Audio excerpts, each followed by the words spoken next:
दोस्तों, हाल ही में विजय सेतुपति और अनुराग कश्यप की एक बहुत ही जबरदस्त मूवी आई थी जिसने बॉक्स ऑफिस के सारे रिकॉर्ड्स तोड़ दिए थे। लेकिन क्या हो जब मैं आपको बताऊं कि इन दोनों की जोड़ी ऐसी ही एक और दिमाग हिला देने वाली मूवी में पहले भी कमाल कर चुकी है, तो आप ऐसी मूवी को मिस करना बिल्कुल नहीं चाहेंगे। इस मूवी की IMDb रेटिंग है 7.3, जो मुझे लगता है कि करीब 8 के आसपास होनी ही चाहिए थी। इसीलिए दोस्तों, इस मूवी को अंडर एस्टिमेट मत करना और इस एक्सप्लेनेशन को ध्यान से सुनना। तो मूवी की शुरुआत में हमें दिखाया जाता है कि एक आदमी किसी बार के CCTV रूम में घुस रहा होता है। इस बीच वहां मौजूद सिक्योरिटी गार्ड्स उसे रोकने की कोशिश करते हैं, लेकिन वो उल्टा उन सभी को मार देता है। अब हमें पता चलता है कि वो आदमी असल में यहाँ पर एक अमीर घर की जेसिका नाम की लड़की को किडनैप करने आया है। उसके पास एक खास मशीन भी होती है जिससे वो पूरे एरिया के CCTV कैमरास को कंट्रोल करता है, यानी जहाँ से भी वो गुजरता है वहीं कैमरा उस वक्त के लिए बंद हो जाता है। इस तरह जब वो जेसिका को किडनैप करता है तो उसका कोई भी मूवमेंट CCTV में कैद नहीं हो पाता। फिर अगले सीन में एक इलेक्ट्रॉनिक्स शोरूम के टीवी पर एक न्यूज चल रही होती है जिसमें बताया जाता है कि एक किडनैपर ने एक अमीर आदमी की बेटी का किडनैप किया था, लेकिन पैसे मिलने के बाद भी उसे मार डाला था। अब यही खबर शोरूम के बाहर खड़ा जेसिका का पिता यानी जॉर्ज भी सुन रहा होता है कि इतने में उसे किडनैपर का फोन आता है। अब जॉर्ज किडनैपर से घबराते हुए पूछता है, इसकी क्या गारंटी है कि पैसे देने के बाद तुम मेरी बेटी को जिंदा छोड़ दोगे? तो किडनैपर जवाब देता है कि तुम्हारे पास कोई और रास्ता नहीं है, सीधी सी बात है, अगर तुम पैसे दे देते हो तो मैं तुम्हारी बेटी को सेफ छोड़ दूंगा, लेकिन अगर तुमने पुलिस या CBI को बताया तो तुम सोच भी नहीं सकते कि मैं तुम्हारी बेटी के साथ क्या करूंगा। ये सुनकर जॉर्ज बहुत डर जाता है कि तभी उसके पीछे से एक औरत की आवाज आती है जो कहती है आगे बढ़ो। इस औरत का नाम होता है अंजलि, जो कि एक CBI इंस्पेक्टर है। यानी जॉर्ज अब तक पुलिस को सब कुछ बता चुका होता है और पुलिस किडनैपर को पकड़ने की कोशिश में लगी होती है। अंजलि और उसकी टीम किडनैपर की बातें सुन रही होती है, लेकिन किडनैपर बहुत ही शातिर होता है, वो ऐसे ही उनके हाथ नहीं आने वाला था। अब किडनैपर जॉर्ज से पूछता है, अभी तुम्हें एक वैन दिखाई देगी, जाकर उस वैन में पैसे रख दो। तो जॉर्ज वैन के पास आते ही उसकी ओर बढ़ता है और उसका दरवाजा खोलते ही देखता है कि उसमें CBI की टीम पहले से ही मौजूद है। यानी किडनैपर को पहले से पता था कि CBI यहाँ आने वाली है, इसीलिए उसने ये प्लान पहले से ही बनाकर रखा था। अब जॉर्ज किडनैपर के सामने गिड़गिड़ाता है और कहता है, मैंने CBI को जानकारी नहीं दी, प्लीज मेरी बेटी को कुछ मत करना। लेकिन किडनैपर उसकी बातों को नजरअंदाज करते हुए कहता है, CBI वालों को वैन से बाहर निकालो और पैसों से भरे बैग को लेकर वैन को ड्राइव करो, फिर मैं तुम्हें बताऊंगा कि कहाँ जाना है। फिर हमें पता चलता है कि किडनैपर उसी एरिया में है जहां अंजलि और उसकी CBI की टीम बिल्डिंग में ऑलरेडी मौजूद है। अब किडनैपर जॉर्ज को एक बिल्डिंग पर आने के लिए कहता है, तो ये सुनते ही अंजलि की टीम भी उस बिल्डिंग की ओर इशारा करती है और कुछ CBI ऑफिसर वहां मूव करते हैं, लेकिन किडनैपर यहाँ भी मौजूद नहीं होता। तभी वो जॉर्ज से उसके बैग को नीचे फेंकने के लिए कहता है और जॉर्ज उस बैग को पार्किंग लॉट में गिरा देता है। इस बीच फौरन CBI की टीम और जेसिका के माता पिता वहाँ पहुँचते हैं। अब जेसिका की माँ जब उस बैग को खोलती है तो उसमें जेसिका की लाश होती है, जिसे देखकर जेसिका के माता पिता फूट फूट कर रोने लगते हैं। फिर सीन यहाँ से कट होता है और अगले सीन में हमें अंजलि और उसकी बेटी दिखाई जाती है। हम देखते हैं कि अंजलि की बेटी अपने मामा से बात कर रही होती है, लेकिन अंजलि का भाई अंजलि से बात नहीं करता।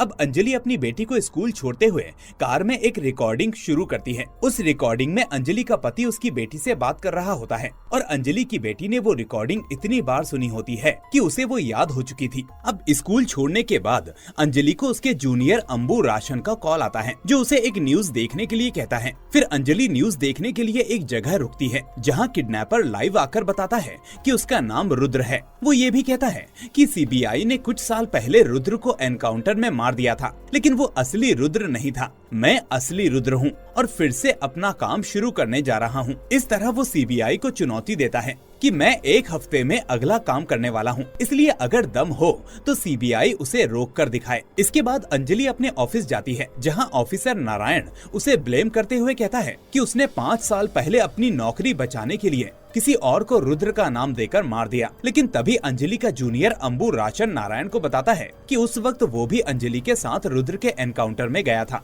और उसने देखा था कि रुद्र ने उस पर गोलियां चलाई थी, पर अंजलि ने वक्त पर आकर रुद्र को मार दिया था। और वहीं हम लोगों को वो पैसे भी मिले थे जो रुद्र ने अमीर बच्चों के माता पिता से मांगे थे। तो ये सुनकर अब अंजलि के सीनियर उससे पूछते हैं कि इस बारे में तुम्हारी क्या राय है। तो अंजलि कहती है कि सर, बाहर देशों में ऐसा बहुत बार होता है, जैसे जैक द रिपर के मामले में ही याद कीजिए। जब उसने सच में सीरियल किलिंग बंद कर दी तो कुछ लोग उसके नाम का इस्तेमाल करने लगे। वो कहती है कि इस तरह ये आदमी रुद्र नहीं है, बल्कि कोई और उसके नाम से गुनाह कर रहा है, पर ये जो भी हो मैं उसे पकड़ कर रहूंगी। तो दोस्तों, अब तक ये कहानी बेंगलुरु में चल रही थी, लेकिन अब हमें चेन्नई दिखाया जाता है, जहां हम अर्जुन को देखते हैं जो अंजलि का भाई है। हम देखते हैं कि अर्जुन सड़क पर शराब पी रहा होता है कि तभी उसका एक दोस्त जो 3 साल बाद लौटा था उससे वो आकर मिलता है। यहाँ हमें पता चलता है कि अर्जुन का ब्रेकअप हुआ था, जिसकी वजह से वो शराब पी रहा था। तो ये सब देखकर उसका दोस्त उससे पूछता है, तुझे क्या हुआ? मैं 3 साल के लिए क्या गया, तुझे प्यार भी हो गया और ब्रेकअप भी। फिर अर्जुन उसे अपनी स्टोरी बताता है, जिसमें ये कहानी 3 साल पहले चली जाती है, जहाँ अर्जुन को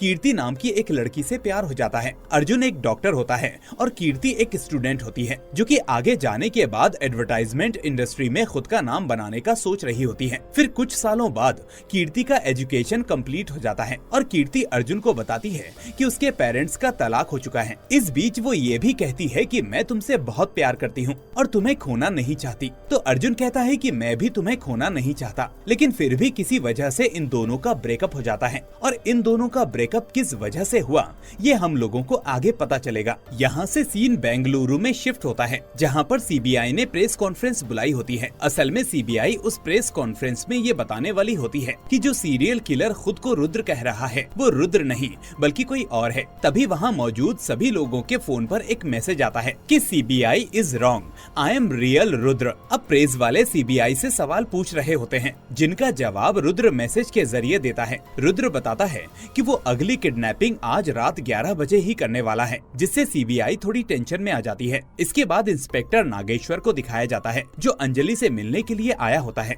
इंस्पेक्टर नागेश्वर ने 2 साल पहले एक किडनैपिंग के केस को हैंडल किया था, लेकिन उसकी गलत इन्वेस्टिगेशन की वजह से वो रुद्र को पकड़ नहीं पाया था और उल्टा इस चक्कर में उसने कई बेगुनाह लोगों को लॉकअप में बंद करके टॉर्चर किया था, जिसकी वजह से अंजलि ने इंस्पेक्टर को थप्पड़ मार दिया था। अब सीन प्रेजेंट में आता है। रुद्र एक अमीर लड़के को किडनैप कर लेता है, जो एक मंत्री का बेटा होता है। अब रुद्र उस मंत्री को कॉल करता है और उसे एक एड्रेस पर जाने के लिए कहता है। उस एड्रेस पर सीबीआई और उस मंत्री को एक कार खड़ी हुई दिखाई देती है। तो रुद्र मंत्री को बताता है कि उसके बेटे को कार की डिग्गी में बंद किया गया है, लेकिन डिग्गी खोलने से पहले उसे अंदर पड़े फोटोग्राफ्स को देख लेना चाहिए। फिर अंजलि उन फोटोग्राफ्स को देखती है, जिनमें मंत्री के बेटे पर एक बॉम्ब लगा होता है। अब रुद्र मंत्री से कहता है, अगर तुमने डिग्गी को खोलने की कोशिश की तो वहाँ से 200 मीटर के दायरे में आने वाले सभी लोग मारे जाएंगे। अब इस बीच रुद्र मीडिया को भी इन्फॉर्म कर देता है और फिर वो मंत्री से 2 करोड़ रुपए की मांग करता है और वो पैसे अंजलि के हाथों लाने के लिए कहता है। तो अब मंत्री अंजलि से कहता है, ये पैसे ले जाओ और मेरे बेटे को छुड़ा लाओ, लेकिन कोई भी होशियारी मत करना। इस तरह अब अंजलि रुद्र की बताई गई लोकेशन पर जाने लगती है और रास्ते में उस पैसे के बैग में एक जीपीएस ट्रैकर भी लगा देती है। इसके बाद वो मेट्रो स्टेशन पर पहुंचती है, जहां सीबीआई की टीम भी पहले से ही मौजूद होती है। अब सीबीआई ऑफिसर सीसीटीवी कैमरा के पास खड़े होते हैं, ताकि जैसे ही रुद्र आए वो उसका चेहरा देख सकें। लेकिन रुद्र काफी स्मार्ट होता है। पहले वो अंजलि को मेट्रो के अंदर जाने के लिए कहता है, जिसके बाद सीबीआई की टीम भी मेट्रो में चली जाती है। ऐसा होते ही रुद्र उसे फिर से मेट्रो से उतरने के लिए कहता है और जैसे ही वो उतरती है तो मेट्रो के दरवाजे बंद हो जाते हैं और अंजलि की टीम मेट्रो के अंदर ही रह जाती है। इस तरह रुद्र चालाकी से अंजलि को अकेला कर देता है और फिर वो मेट्रो की पावर ऑफ कर देता है। इसके बाद रुद्र अंजलि के पास आता है और अपने चेहरे को कवर करते हुए पैसों का बैग ले लेता है। तभी हमें दिखता है कि अंजलि ने रुद्र के हाथों में हथकड़ी डाल दी है, लेकिन जैसे ही रुद्र वहाँ से वापस जाता है तो अंजलि ये देखकर हैरान हो जाती है कि वो हथकड़ी उल्टा रुद्र ने अंजलि अंजलि के हाथों में डाल दी है। अब थोड़ी देर बाद अंजलि की टीम वहाँ पर आती है और उस हथकड़ी को खोलती है। फिर अंजलि अपनी टीम को जीपीएस ट्रैक करने के लिए कहती है। इसके बाद वो उस मिनिस्टर के पास आती है और मेट्रो स्टेशन पर जो कुछ भी हुआ वो उस मिनिस्टर को बताती है। वहीं अंजलि की टीम उस जीपीएस को ट्रैक कर रही होती है। तभी उन्हें पता चलता है कि रुद्र उनके आसपास ही है। इसके बाद सीबीआई की टीम अपनी पोजीशन ले लेती है ताकि रुद्र को पकड़ सकें। दूसरी ओर मिनिस्टर को रुद्र का कॉल आता है और वो बताता है कि मैंने बॉम्ब डिफ्यूज कर दिया है, अब तुम डिग्गी खोल सकते हो। इसके बाद जब अंजलि डिग्गी खोलती है तो उसमें सिर्फ बॉम्ब होता है और मिनिस्टर का बेटा वहाँ नहीं होता। तब रुद्र मिनिस्टर से कहता है, सॉरी, मैं तुम्हें बताना भूल गया कि तुम्हारा बेटा किसकी डिग्गी में है। असल में तुम्हारा बेटा तो अंजलि की कार की डिग्गी में है। रुद्र बताता है कि अंजलि ने बिना चेक किए ही पूरे शहर में तुम्हारे बेटे को घुमाया है, देखो कहीं उसका दम ना घुट गया हो। इसके बाद अंजलि फौरन अपनी डिग्गी खोलती है, जहां सभी देखते हैं कि ज्यादा खून बहने की वजह से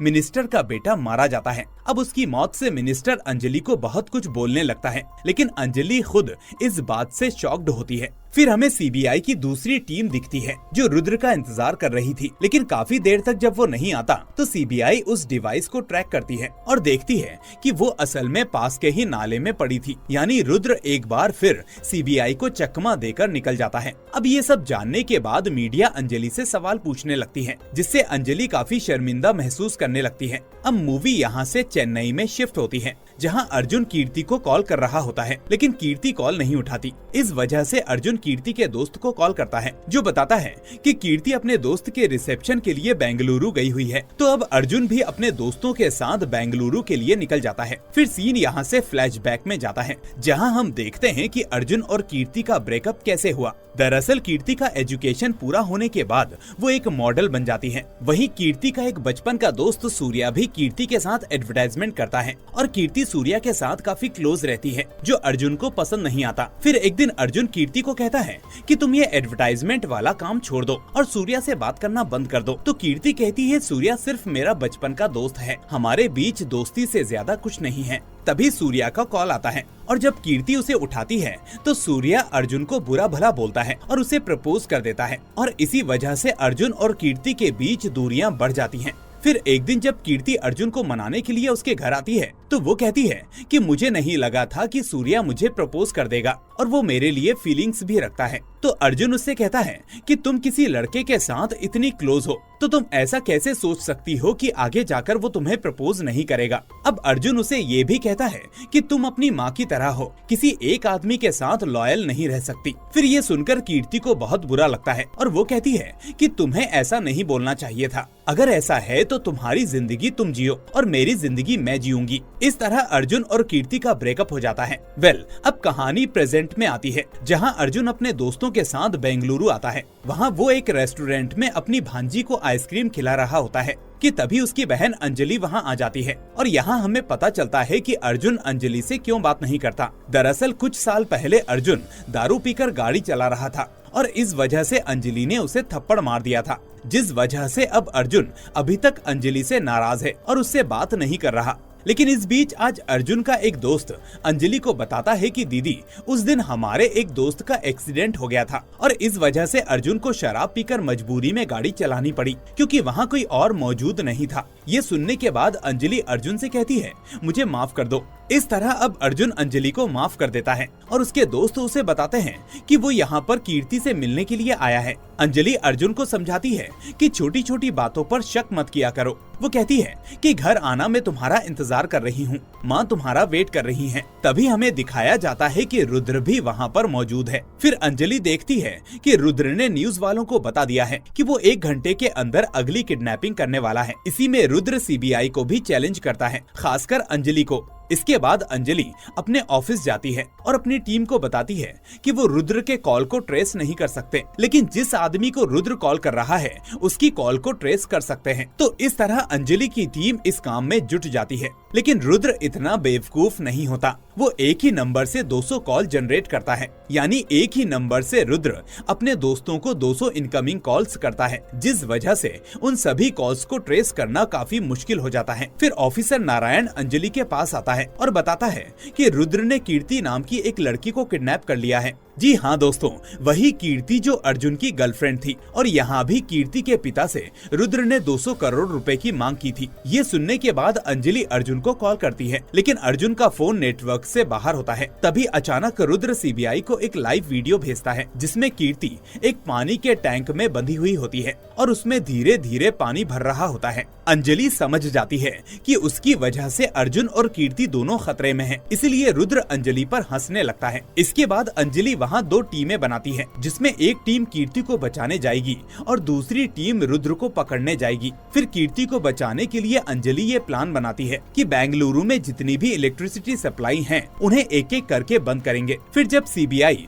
सेंट्रल बेंगलुरु का फेस बंद करती है, तो उन्हें पता चल जाता है कि कीर्ति कहाँ है। ये पता चलते ही ऑफिसर नारायण कीर्ति को बचाने के लिए जाता है। वहीं रुद्र के कहने पर कीर्ति का पिता 200 करोड़ रुपए लेकर भी आ जाता है। अब सीबीआई की टीम कीर्ति के पिता पर नजर रखती है कि आखिर कौन पैसे लेने के लिए आता है। इस बीच रुद्र के कहने पर कीर्ति का पिता उन पैसों को एक फोन बूथ में रख देता है और वहां से चला जाता है। दूसरी तरफ ऑफिसर नागेश्वर आखिरकार कीर्ति की जान बचा लेता है, लेकिन वो बहुत ही सीरियस कंडीशन में होती है। अब अर्जुन फोन बूथ के अंदर रखे पैसों को लेने के लिए आता है। तभी नागेश्वर अंजलि को कॉल करके बताता है कि उन्हें अंजलि मिल गई है, लेकिन डॉक्टर कह रहे हैं कि कीर्ति के बचने के कोई चांसेस नहीं है। ये सुनकर अंजलि अर्जुन को बिना देखे ही गोली मारने वाली होती है कि तभी वहाँ एक ऑफिसर आता है और अंजलि को उसके भाई की फोटो दिखाता है। वो देखते ही अंजलि एकदम से शॉक रह जाती है कि आखिर अर्जुन यहाँ क्या कर रहा है। वो ऑफिसर कहता है कि मैडम, यही वो आदमी है जो पैसों को लेने आया है। अब सीबीआई की टीम अर्जुन पर गोली चलाने के लिए तैयार हो रही होती है, लेकिन तभी अंजलि अपने भाई की जान बचाने के लिए उसके पैर पर गोली मार देती है, जिससे अर्जुन नीचे गिर जाता है और उसकी जान बच जाती है। फिर अंजलि भागते हुए अपने भाई के पास आती है और ये सब रुद्र भी देख रहा होता है। रुद्र ये सब देखकर हंसता है और कहता है गेम ओवर। अब डॉक्टर अंजलि को बताते हैं कि अर्जुन खतरे से बाहर है, लेकिन अर्जुन के पास एक डिवाइस मिली है। ये रुद्र की वही डिवाइस थी जिससे वो सीसीटीवी कैमरे को कंट्रोल करता था। फिर अंजलि को नारायण का कॉल आता है और वो उसे रॉयल ईगल क्लब में आने के लिए कहता है, जिसके बाद अंजलि वहाँ चली जाती है। वहाँ आने के बाद नारायण अंजलि को सीसीटीवी फुटेज दिखाता है, जिसमें अर्जुन वहाँ पर आया था और जहाँ जहाँ अर्जुन गया वहाँ के सीसीटीवी कैमरास जाम हो रहे होते हैं। अब ये सब देखने के बाद अंजलि को कुछ समझ में नहीं आता। वो नारायण से कहती है कि उसका भाई एक रिसेप्शन के लिए इस होटल पर आया था। अब नारायण अंजलि को वहाँ ले जाता है जहाँ पर कीर्ति को रुद्र ने बांधा था। उस टैंक के नीचे एक छोटा सा कैमरा होता है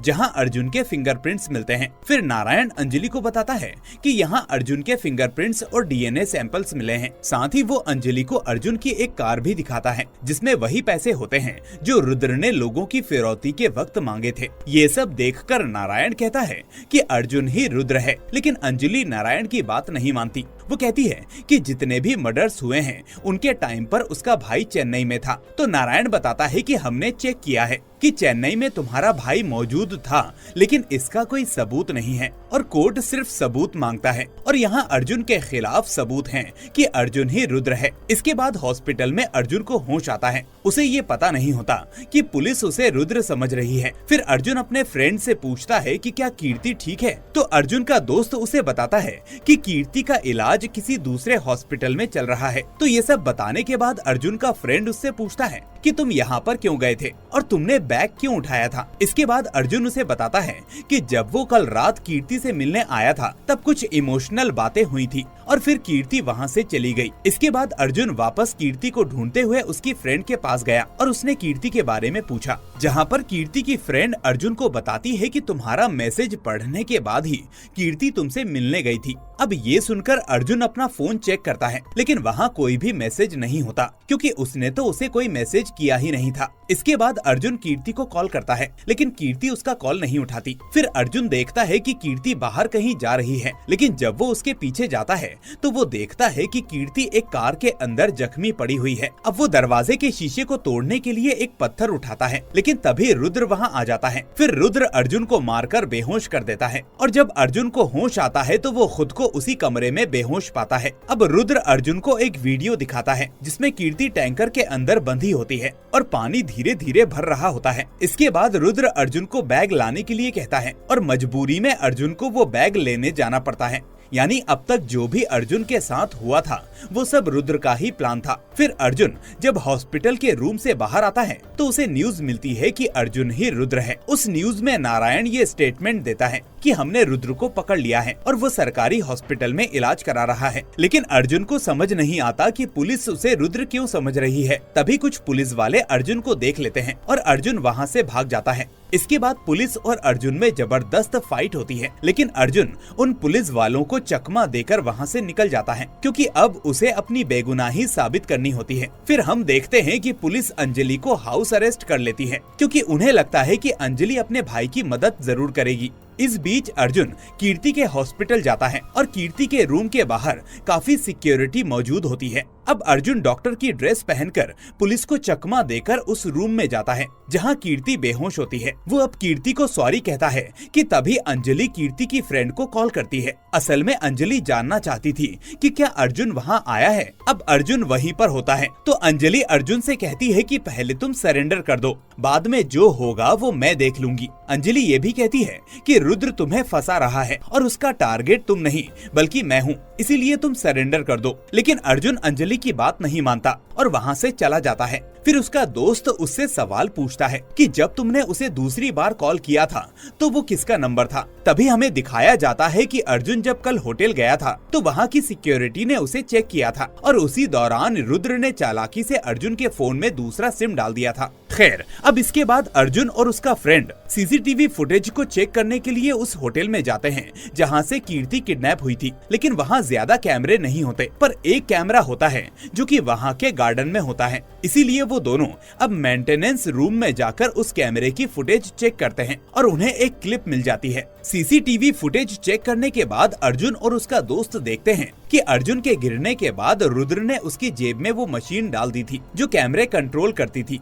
यहाँ दोनों बहुत सारी फुटेजेस देखते हैं लेकिन उन्हें रुद्र कहीं पर भी नजर नहीं आता। लेकिन तभी ये दोनों एक क्लिप में रुद्र को एक आदमी से बात करते हुए देख लेते हैं और वो आदमी कोई और नहीं बल्कि क्लब का मैनेजर होता है। इस बीच अचानक मेंटेनेंस रूम में मैनेजर आ जाता है और अर्जुन उसको पकड़कर रुद्र के बारे में पूछता है और कहता है कि वो कहाँ पर मिलेगा और मैनेजर भी उसे उसका एड्रेस बता देता है। वहीं दूसरी ओर इंस्पेक्टर नागेश्वर अंजलि से पुलिस और सीबीआई के बीच टकराव की शिकायत करता है। नागेश्वर कहता है कि पुलिस दिल और दिमाग से केस इन्वेस्टिगेट करती है लेकिन क्लोजिंग के वक्त गवर्नमेंट केस सीबीआई को दे देती है। अब आप बताइए मैडम, ऐसे में पुलिस वाले पर क्या बीतेगी। तभी अंजलि उससे 5 साल पुराने रुद्र के केस के बारे में पूछती है कि मुझसे पहले वो केस उस वक्त किसके पास था। तो नागेश्वर बताता है कि वो केस सबसे पहले मार्टिन रॉय के पास था। तभी हमें पता चलता है कि मैनेजर ने भी अर्जुन को मार्टिन के घर का ही पता दिया था। जिसके बाद अर्जुन मार्टिन के घर पहुंच जाता है और वहां उसे मार्टिन का फोटो देखकर पता चलता है कि मार्टिन ही रुद्र है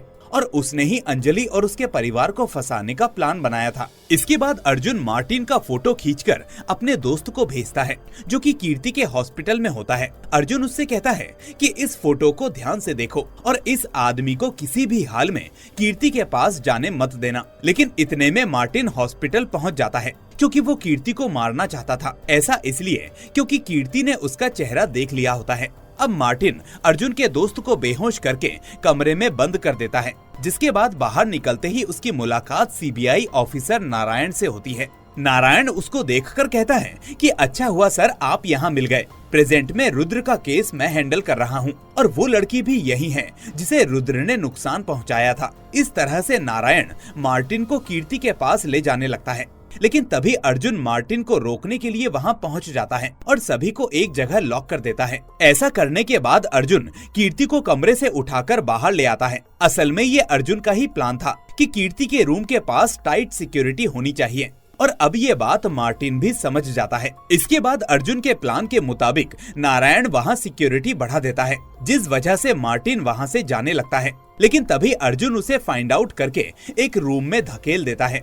अब मार्टिन को अकेला पाकर अर्जुन उसे बुरी तरह से पीटता है, लेकिन मार्टिन अपनी पुलिस ट्रेनिंग की वजह से अर्जुन को हरा देता है। इसके बाद मार्टिन उसे बताता है कि ये जो इतने सालों से रुद्र नाम का हल्ला हो रहा है, उस रुद्र नाम का कोई आदमी असल में है ही नहीं। ये सुनते ही अर्जुन के होश उड़ जाते हैं और सीन फ्लैशबैक में चला जाता है, जहां हमें दिखाया जाता है कि जब मार्टिन रुद्र के केस को इन्वेस्टिगेट कर रहा था तो गवर्नमेंट ने वो केस सीबीआई को सौंप दिया था और अंजलि ने केस ले लिया था। इससे नाराज होकर मार्टिन ने अपनी नौकरी छोड़ दी थी और वो खुद ऑफ ड्यूटी उस केस को सॉल्व करने की कोशिश कर रहा था। इस बीच मार्टिन के हाथ रुद्र को लेकर कुछ सबूत लगते हैं और उन्हीं सबूतों के आधार पर मार्टिन आखिर में एक लड़के के घर पर आ जाता है जो ऑलमोस्ट मरने की हालत में होता है। अब इसके बाद मार्टिन घर में इधर उधर देखने लगता है कि तभी उसे वहाँ अंजलि दिखती है जो उस घर में फेक एविडेंसेस प्लांट कर रही होती है, यानी कि वही पैसे जो अंजलि ने तीनों लड़कों के माता पिता से मांगे थे। इसके बाद वो उस लड़के को भी शूट करके फेक एनकाउंटर कर देती है और बताती है कि वो रुद्र था जिसे उसने मार दिया है। सीन अब यहाँ से प्रेजेंट में आता है, जहाँ मार्टिन अर्जुन से कहता है कि तुम्हारी बहन ने प्रमोशन के लिए 4 मासूम लोगों को मार दिया। मैंने उसी दिन सोच लिया था कि आने वाले वक्त में तुम्हारी बहन अंजलि को ये अंजाम भुगतना ही पड़ेगा। इसके बाद मार्टिन बताता है कि मेरी बीबी भी मुझसे ये सब करने से मना कर रही थी, तो मैंने सबसे पहले अपनी वाइफ को ही मार डाला। इसके बाद मार्टिन सीबीआई ऑफिसर नारायण को कॉल करके बताता है कि उसने रुद्र को पकड़ लिया है और कहता है कि वो आकर रुद्र को गिरफ्तार कर ले। तभी नारायण वहाँ पहुँचता है और मार्टिन उसे उकसाने लगता है कि कब तक वो अंजलि का असिस्टेंट बनकर रहेगा, जबकि उसे भी अब प्रमोशन पाने के लिए कुछ करना चाहिए। तो अब नारायण उससे पूछता है कि आखिर मुझे प्रमोशन के लिए क्या करना होगा। तो मार्टिन कहता है कि 5 साल पहले जो अंजलि ने किया था वही उसे भी करना चाहिए, यानी रुद्र का एनकाउंटर। ये सुनते ही नारायण की आंखें चमक जाती हैं और वो इसके लिए एग्री हो जाता है। इसके बाद वो दोनों एक रूम में जाकर रुद्र को ढूंढते हैं, लेकिन इस बीच रुद्र वहाँ से निकलकर भाग जाता है। इसके बाद अर्जुन अपनी बहन अंजलि के घर पहुँचता है और उससे सवाल करता है कि प्रमोशन के लिए उसने 4 लड़कों की जान ले ली, जिसकी वजह से मार्टिन उनकी फैमिली को बर्बाद करने की कोशिश कर रहा है। अब ये सुनकर पहले तो अंजलि चुप रहती है और फिर अर्जुन की बात खत्म होने के बाद अपना जवाब देती है। वो कहती है कि ये सच है कि मैंने उन 4 को मारा, लेकिन ये सब मैंने प्रमोशन के लिए नहीं किया, बल्कि इसलिए किया क्योंकि वो यही डिजर्व करते थे और उनमें से कोई भी निर्दोष नहीं था। तो सीन यहाँ से अब फ्लैशबैक में जाता है, जहाँ हम देखते हैं कि अंजलि की शादी विक्रम नाम के लड़के से होती है और शादी के कुछ समय बाद ही अंजलि प्रेग्नेंट हो जाती है। पर इस बीच विक्रम को एक काम से बाहर यूएस जाना होता है, इसीलिए अब वो दोनों एयरपोर्ट के लिए निकलते हैं, जहां विक्रम जाने से पहले अपने होने वाले बच्चे से बात करने लगता है। और दोस्तों, ये वही बातें होती हैं जो अंजलि की बेटी रोज स्कूल जाते वक्त सुना करती थी। अब उस वक्त अपनी कोई बात कहने के लिए विक्रम बारिश में गाड़ी से बाहर जाता है और अंजलि को भी बाहर बुलाने लगता है, लेकिन इतने में एक तेज कार आती है और विक्रम को टक्कर मार देती है। ये देखकर अंजलि फौरन बाहर आती है और बारिश में घसीटते हुए उन 4 लड़कों से रिक्वेस्ट करती है कि पास में ही एक हॉस्पिटल है, मेरे पति को वहाँ ले चलो। अंजलि कहती है कि तुम लोग फिक्र मत करो, मैं किसी को कुछ नहीं बताऊंगी कि ये एक्सीडेंट कैसे हुआ, लेकिन प्लीज मेरे पति को हॉस्पिटल में ले चलो, मैं तुम्हारे आगे हाथ जोड़ती हूँ। अब उस भयानक एक्सीडेंट को देखकर उन 4 लड़कों के हाथ पैर फूल जाते हैं, लेकिन आगे वो जो करते हैं उससे मेरा भी दिल दहल जाता है। वो 4 अब एक लोहे की रॉड लेते हैं और उल्टा विक्रम को उस रॉड से सर पर मारकर जान से मार डालते हैं। इसके बाद वो एक बार अंजलि के सर पर भी मारते हैं और उसको भी मरा समझकर वहाँ से भाग जाते हैं। अगली सुबह अंजलि की आंखें एक हॉस्पिटल में खुलती है, जहाँ उसे पता चलता है कि उसका हस्बैंड अब इस दुनिया में नहीं रहा और उसने एक लड़की को जन्म दिया है। अब पुलिस आकर उससे पूछती है कि क्या तुम उन लोगों को पहचान सकती हो जिन्होंने विक्रम का एक्सीडेंट किया था। तो अंजलि कहती है कि नहीं, मैंने उनका चेहरा नहीं देखा था, लेकिन सच ये था कि अब अंजलि उन 4 से बदला लेने का ठान लेती है।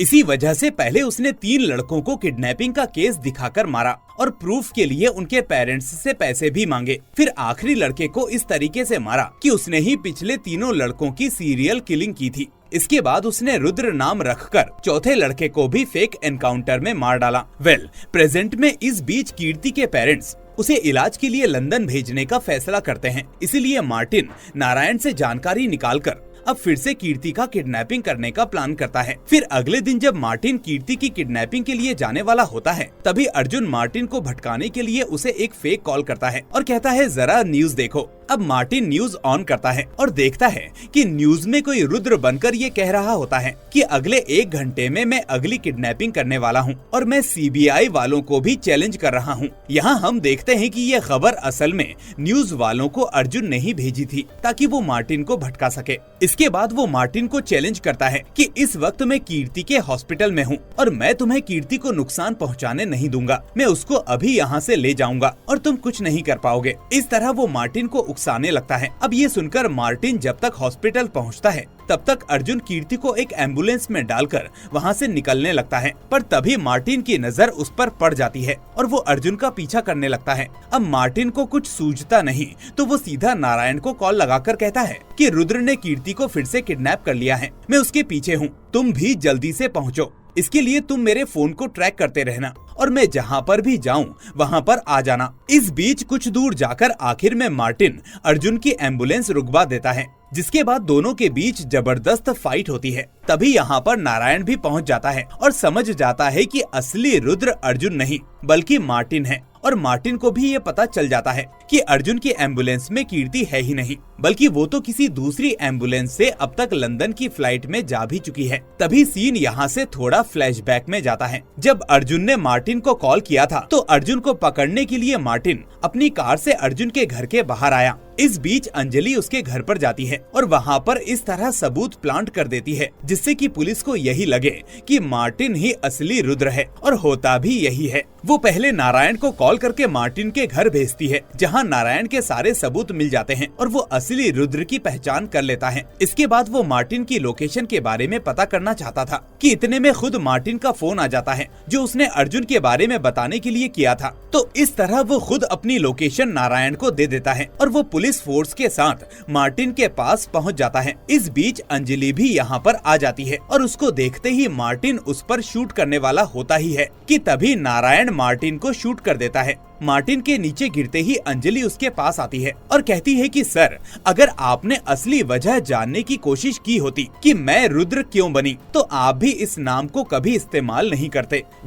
इसके बाद हमें 2 हफ्ते बाद का सीन दिखाया जाता है जहां कीर्ति की हालत में पहले से सुधार होता है और वो अर्जुन को फोन करके कहती है कि हमें अपने रिश्ते को दूसरा मौका देना चाहिए। और इसी के साथ ये माइंड ब्लोइंग मूवी यही एंड हो जाती है। तो दोस्तों, आपको ये मूवी कैसी लगी मुझे कमेंट में जरूर बताएं। साथ ही इस वीडियो को लाइक करके अपने दोस्तों के साथ शेयर जरूर करें। अगर आप नए हैं तो चैनल को सब्सक्राइब करके नोटिफिकेशन बेल को भी दबा दें ताकि कोई भी वीडियो आपसे मिस ना हो। अब मैं मिलूंगा आपसे अगली ऐसी ही वीडियो के साथ। Till then, take care and thanks for watching.